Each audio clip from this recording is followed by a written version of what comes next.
একদিন নারদজি ভগবানকে খুঁজছিলেন। তিনি তো থাকেন বৈকুণ্ঠে, কিন্তু বৈকুণ্ঠে গিয়ে দেখলেন ভগবান বৈকুণ্ঠে নেই, মা লক্ষ্মী আছেন। নারদজি মা লক্ষ্মীকে জিজ্ঞাসা করলেন, মা, প্রভু কোথায় গেলেন? মা লক্ষ্মী বললেন, প্রভু কোথায় গেলেন আমাকে বলেই যাননি। নারদজি চিন্তা করছেন, মা লক্ষ্মীকে ছেড়ে প্রভু কোথায় গেলেন। নারদজি ঘুরতে ঘুরতে মান সরোবরের কাছে চলে গেলেন। সেখানে বড় বড় যোগী তপস্যা করছিলেন গুহাতে বসে। নারদজি ধ্যান যোগে সকলের হৃদয়ে গিয়ে ভগবানকে খুঁজলেন, কিন্তু সেখানেও ভগবান নেই। ভগবান কোথায় আছেন খুঁজতে খুঁজতে ঘুরতে লাগলেন। ঘুরতে ঘুরতে পৃথিবীতে একটা ছোট গ্রামে এসে পৌঁছালেন। তিনি দেখলেন সেখানে কীর্তন হচ্ছে, শ্রীকৃষ্ণ গোবিন্দ হরে মুরারি, হে নাথ নারায়ণ বাসুদেবা। কীর্তন চলছে নিরন্তর।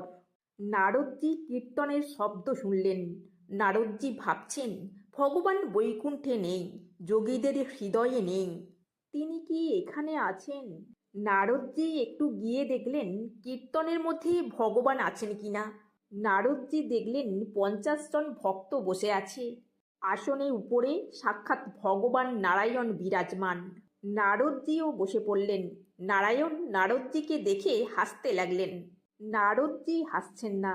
ভক্তরা কীর্তন করে চলে গেলেন। নারদজি প্রভুর চরণে গিয়ে পড়লেন আর ভগবানকে বললেন, প্রভু, আপনি কোথায় থাকেন? সত্যিকারে আপনার থাকার নিবাস কোথায় প্রভু? আপনার বৈকুণ্ঠে গেলাম, পেলাম না। যোগীদের হৃদয়ে দেখলাম, পেলাম না। ভক্তরা কীর্তন করছে দেখে এখানে আসলাম। সত্যিকারে আপনি কোথায় থাকেন? প্রভু বললেন, নারদজি, তুমি তো জানো আমি ভক্ত ছাড়া থাকতে পারি না।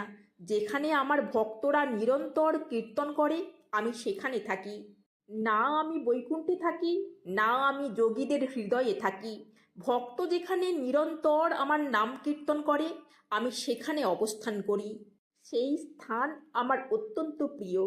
প্রভুর নাম যেখানে হয় সেখানে ভক্তদের খুব কাছে ভগবান অবস্থান করেন। কোন রূপে তিনি বসে আছেন কেউ বলতে পারে না, কারণ প্রভুর নাম প্রভুকে কাছে নিয়ে আসে। তাই হাতে কর্ম করো আর মুখে বলো ভগবানের নাম, হরে কৃষ্ণ।